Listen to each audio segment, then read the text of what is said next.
नमस्कार। फर्जी साधु, फर्जी धर्मात्मा, महात्मा कौन है, उनको कैसे पहचाने। जो व्यक्ति अपने आप को महात्मा मानता हो, चमत्कारिक मानता हो, अवतार पुरुष मानता हो, या उसके नज़दीकी फॉलोवर के द्वारा कहलवाता हो, दुनिया में प्रचार करवाता हो कि वो बहुत बड़ा अवतारी है, तो वो खुद ही फर्जी है। दूसरे नंबर पे कि भगवान राम हुए, भगवान कृष्ण हुए, कभी भी उन्होंने ऐसा नहीं कहा कि वो भगवान है, या उन्होंने कभी ऐसा नहीं कहा कि उनके पास कोई चमत्कारिक शक्ति है। हालांकि उनके जो कर्म थे, जैसे कि भगवान कृष्ण तो वो 5000 गाय को पालते थे अकेले। तो हम लोग एक कुत्ता नहीं पाल सकते हैं, एक कुत्ते में हम लोग उलझ जाते हैं, और भगवान श्री कृष्ण 5000 गाय को पालते थे। तो ऐसी जो शक्ति जिसके पास रहेगी वही भगवान कहलाने के लायक है।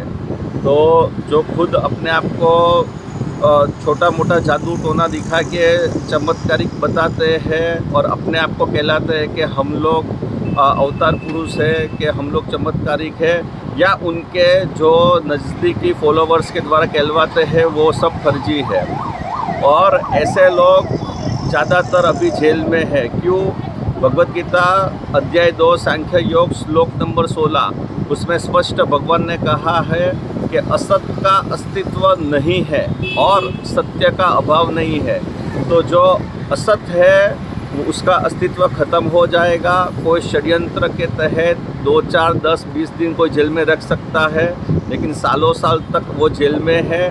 तो वो इसके लिए है क्योंकि वो असत्य है। क्योंकि भगवत गीता कहती है कि जो असत्य है उसका अस्तित्व ही नहीं रहेगा, और जो सत्य है उसका अभाव नहीं रहेगा। तो जो सत्य है, तो वो सत्य की जो शक्ति है वो बाहर आती है तुरंत, और वो ऐसे जो षड्यंत्र अगर उनके ऊपर हुआ है तो वो सब सच्चाई बाहर आती है, और कोई उनको जेल में नहीं रख सकता है।